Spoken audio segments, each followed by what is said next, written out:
ফইলজানা union কৃষক দলের সমাবেশ অনুষ্ঠিত। পাবনার চাটমোহর উপজেলার ফইলজানা ইউনিয়ন বাংলাদেশ জাতীয়তাবাদী কৃষক দল এর সমাবেশ কোয়াবাসী দাখিল মাদ্রাসা মাঠে অনুষ্ঠিত হয়েছে।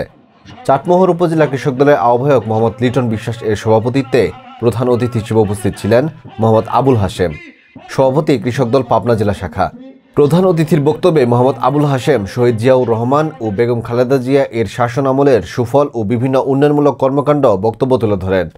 বিশেষ অতিথি হিসেবে উপস্থিত ছিলেন মোহাম্মদ আমিরুল ইসলাম নিক্সন, সাংগঠনিক সম্পাদক কৃষক দল পাবনা জেলা শাখা।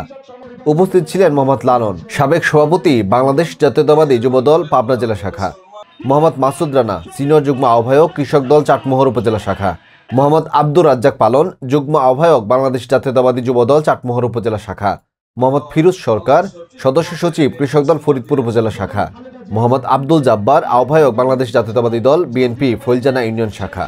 মোহাম্মদ আব্দুল আজিজ মাস্টার, সাবেক সাংগঠনিক সম্পাদক বাংলাদেশ জাতীয়তাবাদী দল বিএনপি ফইলজানা ইউনিয়ন শাখার বিভিন্ন অঙ্গ ও সহযোগী সংগঠনের নেতৃবৃন্দ উপস্থিত ছিলেন। সমাবেশে সার্বিক তত্ত্বাবধানে ছিলেন মোহাম্মদ মাসুদ রানা, সিনিয়র যুগ্ম আহ্বায়ক কৃষক দলের চাটমোহর উপজেলা ও সভাপতি ফইলজানা ইউনিয়ন শাখা। সভা শেষে সকল শহীদদের আত্মার মাগফিরাত কামনায় দোয়া ও তবারক বিতরণের মধ্য দিয়ে সমাপ্ত হয়।